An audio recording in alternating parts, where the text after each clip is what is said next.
Hey everybody, welcome to the Wonky Angle, where we talk about electronic music new and old. Hello, every douchebag. Welcome to the Wonky douchebag something.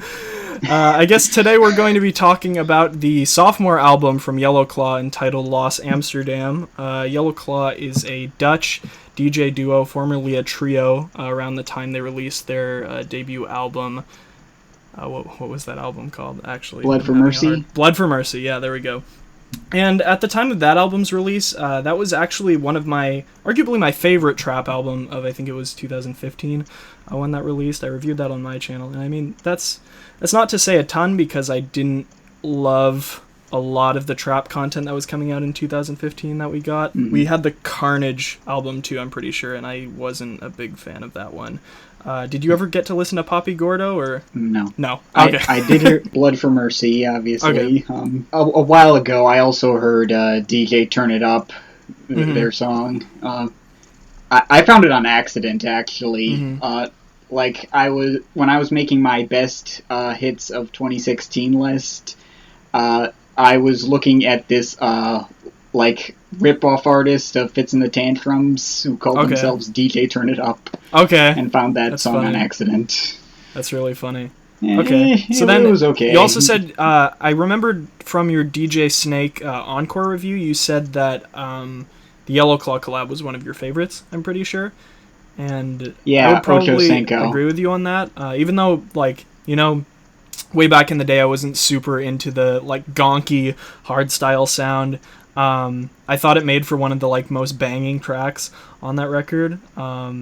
Really surprised me. I like the way that, even though that album was very much so, pop-oriented, there was a lot of indie dance and things like that surrounding DJ Snake's debut. But the Yellow Claw collab turned out to be really surprising, and one of the more enjoyable and hard-hitting tracks on the record. And then, actually, DJ Snake comes back and makes an appearance on this record, and there are a lot of other really big names on this as well. A lot more so than the last album, it seems like. Well, actually, a lot of the features on this album, a lot of the producing features are different people from their label, which is Barong Family. GTA and those kind of people. I don't think GTA's ever released on Galaxy. Their label, but it's Sesko. I don't know if you know that name at all. You've probably seen it around. Moxie, who also had a feature on the DJ Snake album. I think I've seen them somewhere before. I don't know where. Maybe it was like a Major Lazer thing. I can't remember. Maybe. And then the Galaxy as well. Two of those biggest names from their label, Barong Family, in my opinion, are Sesko and the Galaxy, and it's really cool. I thought it was really cool to kind of see these smaller name trap producers, because actually Barong Family is one of my favorite trap labels, probably my favorite trap label around. They've released a lot of really good jams. They had their Barong Family album compilation that I think came out last year that had a lot of great tracks on it, and including tracks from the Galaxy, Moxie, and Sesko. So it was really cool to see names like that feature back on this record, just scattered across this track list, as well as a lot bigger names. I think on the last album, the biggest features there were Tiesto, Becky G, and Flux Pavilion, I think. And then on this one, we've got people who have legitimately had major hits on the radio, like DJ Snake, Juicy J, of course, Tiny Tempa, Quavo, who's from right. Migos. And then, of course, actually, some of the songs on this album, I'm pretty sure, were radio hits, like Love and War, I'm pretty sure was pretty big, at least on the EDM radio station. I heard it a number of times prior to this album's release. I will say this, when it comes to, pop, the poppier stuff, Yellow Claw are actually pretty good at this kind of stuff.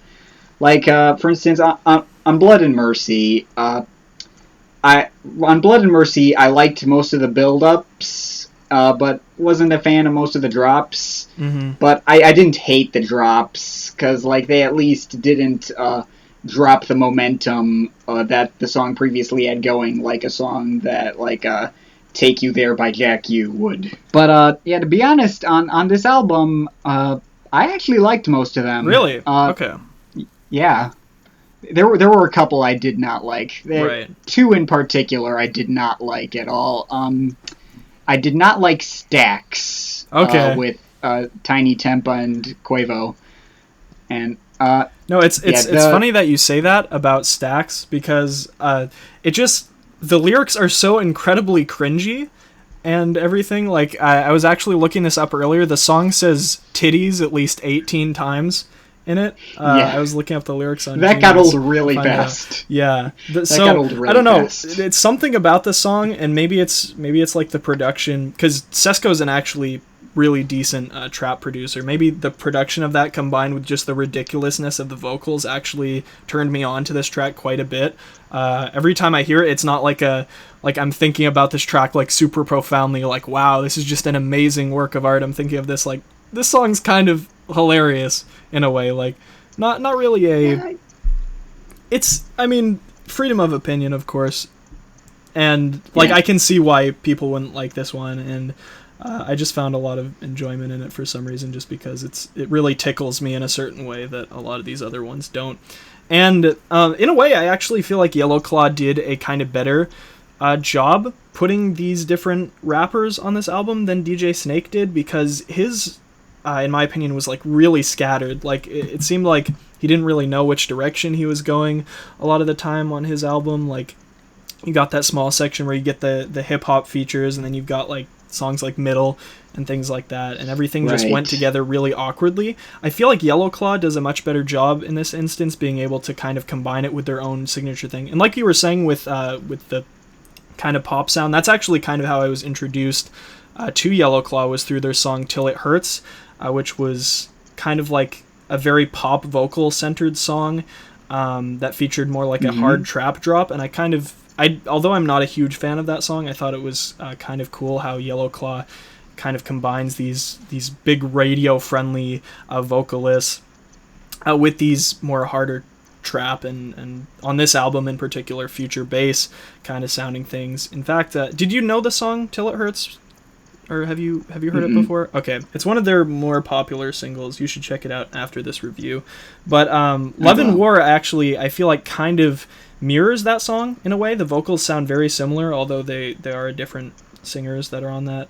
Like I said, they mirror each other in a way, and if you listen to them back to back, you'll be able to hear kind of the influence on both. They have very similar verses, but then when it comes to the drops themselves, they kind of flip it around. Like this is kind of like a future bass reincarnation of that track in a way. That's kind of how I'd word it. What do you think about the first track? I know the song Home, it was kind of like, for me, it was really down tempo. It kind of kicked the album off in a really odd way for me.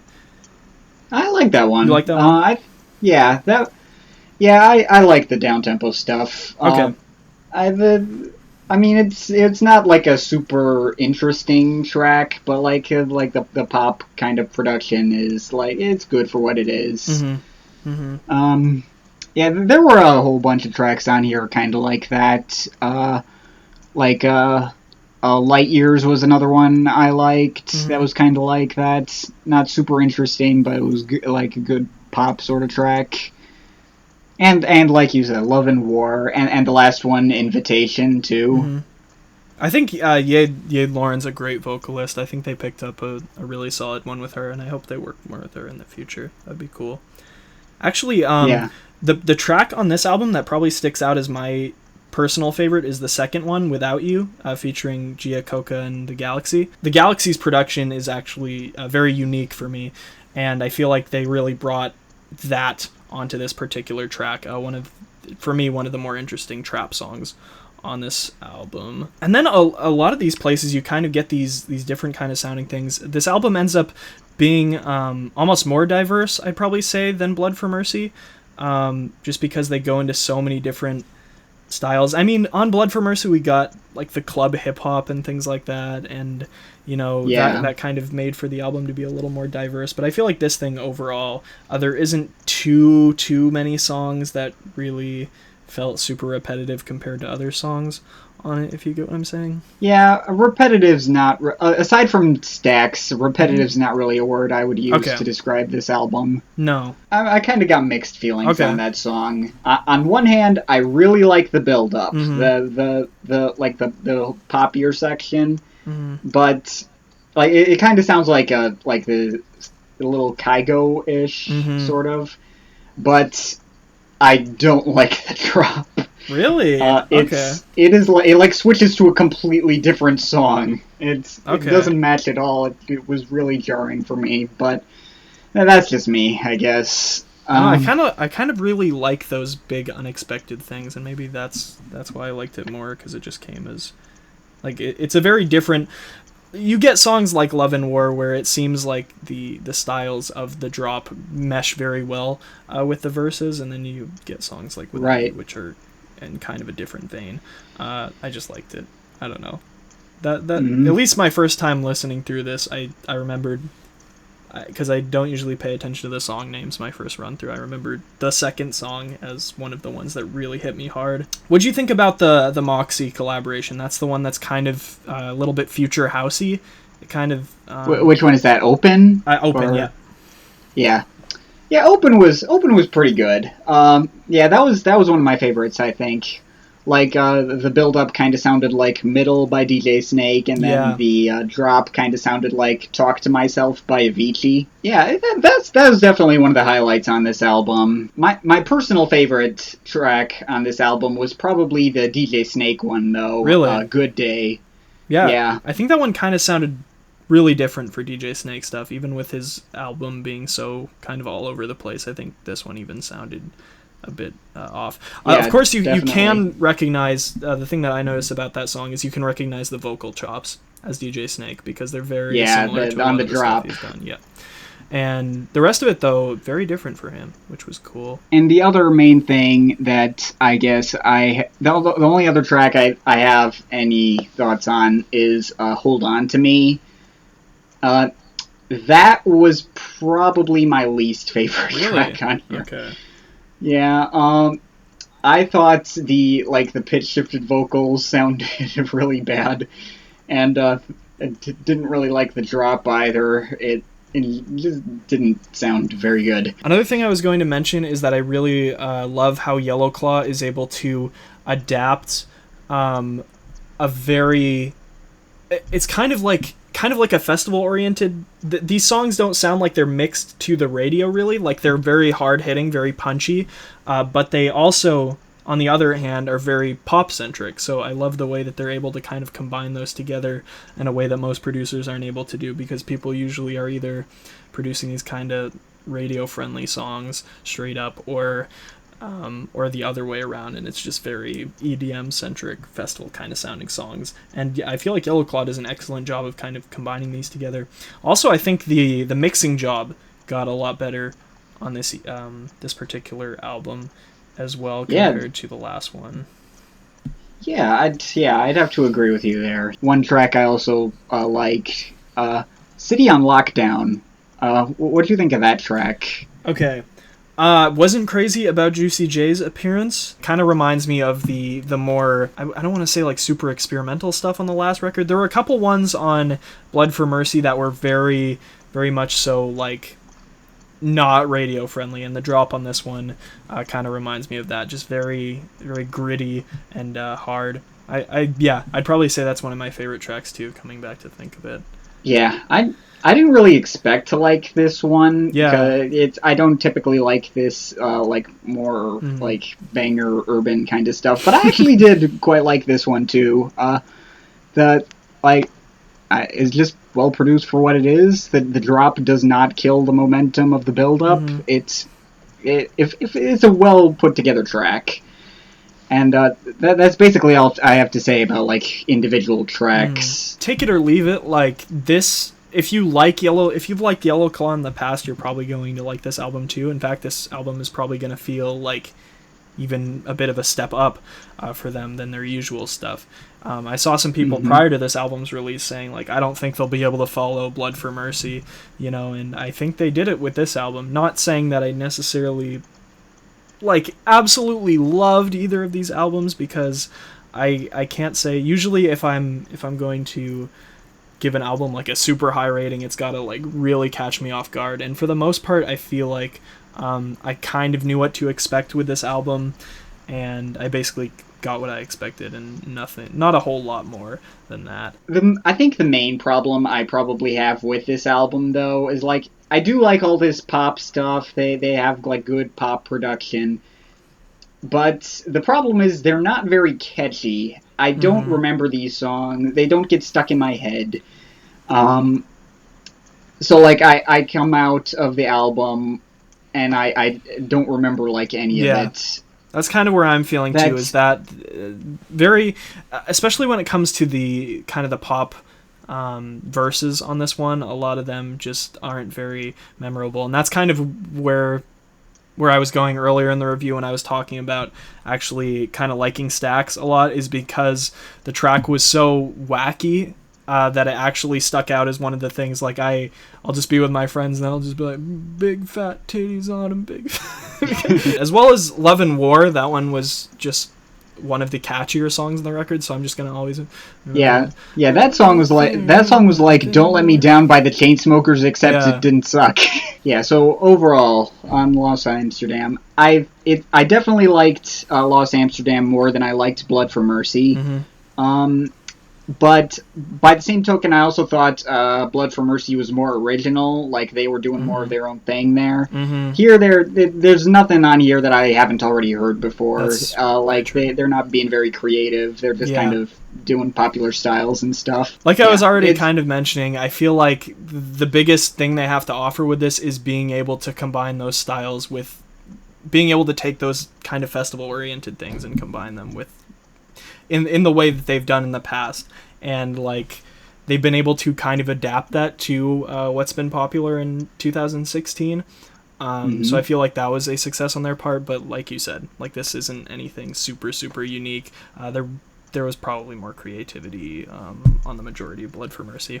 I don't really see myself coming back to this one that much in the future. It's well done for what it is. I was going to give this a 6.7 out of 10. Okay. But this morning, I heard the Chainsmokers album and realized,